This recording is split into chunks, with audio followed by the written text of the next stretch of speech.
लक्ष्मीनाथसमारम्भां नादयामुनमध्यमाम् अस्मदाचार्यपर्यन्तां वन्दे गुरुपरम्परां यदिराजाय विद्महे श्रीभाष्यकाराय धीमहि तन्नो रामानुजार्य प्रचोदयात् ஆழ்வார்கள் திருவடிகளே சரணம் எம்பெருமானார் திருவடிகளே சரணம் ஜீயர் திருவடிகளே சரணம் யோ நித்யமச்சுதபதாம்புஜயுக்ம ருக்ம व्यामोगदस्दधितरानदृणायमेने अस्मद्गुरोर् भगवतोऽस्य दयैक सिन्धो रामानुजस्य शरणं शरणं प्रपद्ये நீரார் கடலும் நிலமும் முழுதுண்டு ஏலார் ஆலம் இளந்தளிர் போல் மகிழ்ந்தாய் சீரார் திருவேங்கடமாமலைமேயாராமுதே அடியேர் கருளாயே.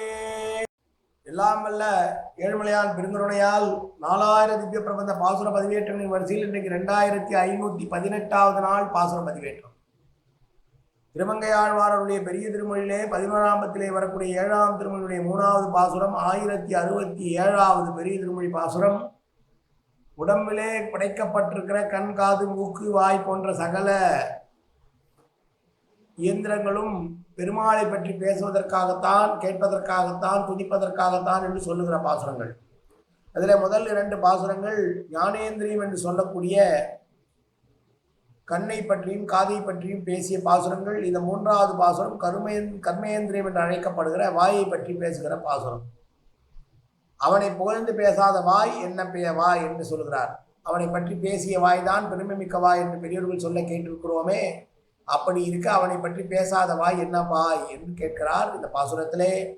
தனியன் கலையாமி கலித்வம்சம் கவிம்லோக திவாகரம் யசுகோபி பிரகாசாபி ஆவித்யம் நிகதம் தம வாழி பரகாலன் வாழி கலிகன்றி வாழி குறையுளூர் வாழ்வேந்தன் வாழியரோ மாயோனை வாழ்வழியால் மந்திரங்கள் பங்கையர்வோன் தூயோன் சுரமானவேன் நெஞ்சுக்கு இருள்கடி தீபமடங்கா நெடும்பிறவி நஞ்சுக்கு நல்ல அமுதம் தமிழ் நன்னூல் துறைகள் அஞ்சுக்கு இலக்கிய மாரணசாரம் பரதமே பஞ்சு கடல் பொறி பரகாலன் பருவல்களே எங்கள் கதியே ராமானுஜமுனியே சங்கை கெடுத்தாண்ட தவராசா பொங்கு புகழ் மங்கையர்வோன் இந்த மறையாயிரம் அனைத்தும் தங்கு மனம் நீ எனக்கு தா மாலை தனி வழியை பறிக்க வேணும் என்று கோலி பதிவிருந்த கொற்றவனே வேலை அனைத்தரும் கையால் அடிய விடையை துணித்தருள வேணும் துணிந்து. 1067வது பெரிய திருமொழி பாசுரம். தூயானை தூய மறையானை தென்னாலி மேயானை மேவாள் உயிர்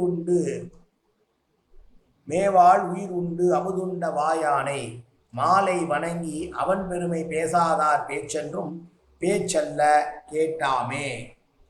பெரியவர்கள் சொல்ல கேட்டிருக்கிறோம். அவனை பற்றி பேசாத பேச்சலெல்லாம் வெற்றி கடல் அலை போல் ஆரவாரம் மிக்கவை தானே தவிர என்ன பிரயோஜனத்தை தரவப்போகிறது என்று கேட்கிறார். தூயானை என்றால் பரம பவித்திரமானவன், அற்பழுக்கற்றவன், பரிசுத்தமான வேதங்களால் பிரகாசிக்கப்படுபவன், அவனை பற்றி பேசப்படுபவன். தென்னாலி மேயானை என்றால் அழகிய திருவாலி என்ற திருநகரத்திலே இருந்து வாழக்கூடியவன்.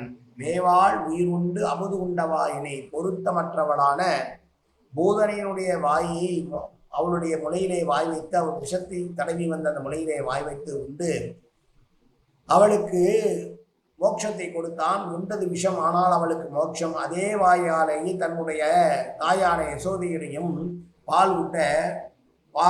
பால் உண்டவன் என்று சொல்லக்கூடியவனாக இருக்கக்கூடிய கண்ணன் திருமாலை வணங்கி அடிபணிந்து அந்த பெருமானுடைய பெருமேன்மையை பேசாதவனுடைய பேச்சுக்களானவை ஒரு காலம் பேச்சுக்களாக ஆகாது.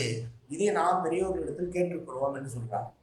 கடல் அலை ஆரவாரிப்பது போல பேச்செல்லாம் பேச்சல்ல, பெருமாளை பற்றிய பேசியே பேச்சு. தூயானை என்றால் இந்த இருதய புண்டரீகம் என்று சொல்லக்கூடிய மனிதனுடைய அழுக்கு படிந்த இந்த மனிதனுடைய உடலுக்குள் இருந்து இதயத்திலே இருக்கக்கூடியவன், இருந்த போதிலும் தூய்மை மாறாதவன் என்று ஒரு உரை தருகிறார்கள் ஒரு ஆசிரியர். அழுக்க உடம்பிலே இருந்தாலும் கூட, அவன் வசிக்கிற இடம் அழுக்கான உடம்பாக இருந்தாலும், அவனுடைய இதயத்திற்குள் இருந்தாலும் கூட அவனுடைய தூய்மை என்பது எந்த காலத்தில் மாறாத தூய்மை உடையவன். மேலும் விஷத்தை குடித்த அதே வாயால் அமுதம் போல தாயினுடைய பாலை குடித்தவன். எதுவுமே அவனுக்கு ஒரு பொருட்டல்ல, அவன் எல்லா அமுத்தையும் கடந்தவன். அப்படிப்பட்ட பெருமை மிக்கவனை பற்றி பேசாத வாய் என்ன வாய் என்று கேட்கிறார் இந்த பாசுரத்திலே. மீண்டும் ஒரு முறை பாசுரத்தை அனுபவிப்போம்.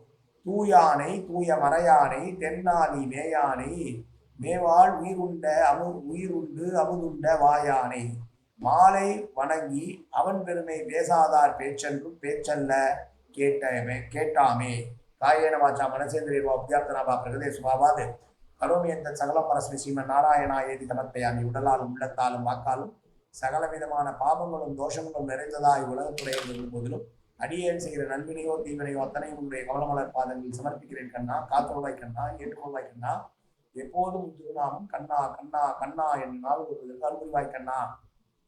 சர்வத்திர கோவிந்தநாம சங்கீர்த்தனம் கோவிந்தா கோவிந்தா கோவிந்தா கோவிந்தா கோவிந்தா கோவிந்தா கோவிந்தா கோவிந்தா கோவிந்தா.